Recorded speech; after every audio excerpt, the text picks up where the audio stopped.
Hello, everyone. Welcome to the Phillip Siddiq Show, Walker Stalker Con, San Francisco, California. Special guest interview, Seth Gilliam. You may know him as Father Gabriel on the show. He's going to tell us a little bit how he got into the business of acting and his characters. What's up, my friend? How are you doing? I'm good, thanks. How are you? I'm fine. I'm fine. So tell us how you got into the acting. I had to help with some teachers when I was in junior high school, who took an interest in shaping my interest in acting. Miss Gossett was my acting teacher back then, and Mr. Feldman, who was my social studies teacher at the time. And from there, they helped me prepare my monologues for the High School of Performing Arts. And from there, I went to SUNY Purchase and into the business. Right. Now, we talked off camera about Starship Troopers, because that's when I first saw you. And we talked about you gave your life up. How was it important to save the team? Important for you to do that in the film? I think,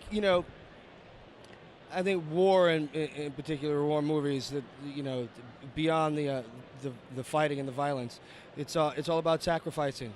It's about sacrificing for an ideology. It's about sacrificing for something larger than yourself. If it's not your troop mates, then it's the ideology of the war behind it.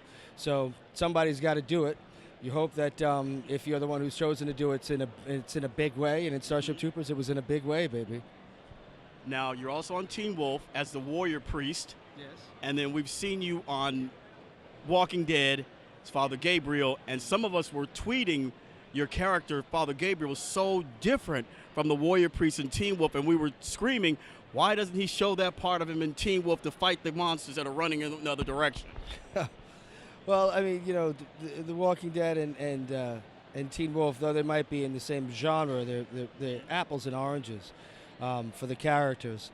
So, the fun of doing Teen Wolf had been that whenever I had moments of just extreme internal conflict and indecision or poor judgment with Father Gabriel on The Walking Dead, and I'd go back to California and Jeff Davis, the creator of Teen Wolf, would say, well, we're going to give you some, I didn't forget to say some badass scenes to do, and then the next thing I know, I'm fighting in slow motion with a collapsible cane pipe, with some ninja warrior, It's like really cool, really cool.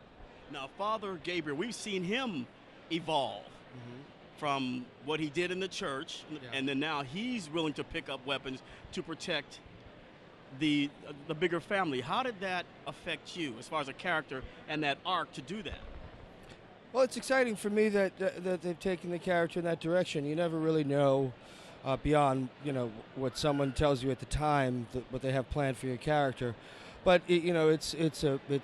creativity is fluid, and the writers don't really want to lock themselves into anything because they also want to be open to things as well. So they're not going to give you too much beyond the next episode or so, really, of what you're going to be doing. So I didn't see it coming. I was excited to play the character regardless of where he is. I think he's a fantastic character. But I do appreciate that I have the opportunity to play somebody who's on a journey that Father Gabriel is on. Yeah, well, he's good. Looks like he might turn into a badass. Yeah, well, I hope not too badass, because I think, you have enough badass on the show.